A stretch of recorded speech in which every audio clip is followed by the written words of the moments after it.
2 minutes pour comprendre aujourd'hui le sevrage tabagique. Je suis avec Béatrice Clairaz, vous êtes coprésidente de la SFSPO, c'est la Société savante des pharmaciens d'officine. Le sevrage tabagique, il y a plein de choses Oui. dans les pharmacies. Il y a les patchs, ça vient immédiatement à l'esprit, mais pas que. Non, il y a plein de formes pharmaceutiques, il y a les patchs, il y a les inhaleurs, il y a les gommes. Et en fait, ce qu'on sait aujourd'hui, c'est que c'est intéressant de multiplier les formes. Comme ça, on a plus de chances de réussir. Et puis, une chose importante aussi à dire, ça fait quelque temps maintenant que tout ça peut être prescrit par le médecin et remboursé par la sécurité sociale.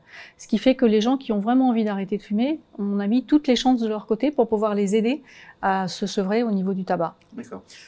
À propos du sevrage, ce qu'il faut dire, c'est que ce qui est très toxique dans la cigarette, c'est les goudrons et les matières brûlées, c'est ça qui donne le cancer. Mais par contre, l'addiction, c'est la nicotine. Exactement. Et en fait, le principe, c'est de dire, on arrête de fumer quelque chose qui va vous donner le cancer, et puis on vous aide petit à petit à vous défaire de votre addiction à travers des patchs qui vont diffuser, qui vont apporter de la nicotine. Apporter de la nicotine. Et puis petit à petit, on va essayer de regarder tout ça, puis de baisser les doses. C'est ça le principe? C'est ça, c'est exactement ça. Ce qu'il faut bien comprendre, c'est qu'on ne va pas être sevré d'un coup et que ça se fait de manière progressive et qu'il faut prévoir une longue durée.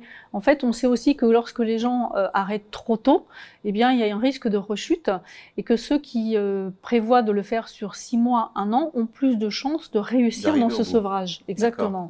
Donc en fait, il ne faut pas être pressé. Non. Il faut respecter les étapes, il ne faut pas être pressé, et il faut le faire de manière progressive, diminuer de manière progressive. Il ne faut jamais être pressé avec le corps. C'est un peu comme dans la perte de poids, il ne faut pas être pressé. C'est ça. C'est ça, il faut laisser au temps. Il faut se laisser du temps. Voilà, il faut se laisser du temps. Voilà, vous savez tout pour arrêter de fumer, il faut aussi beaucoup de volonté et il ne faut pas être pressé.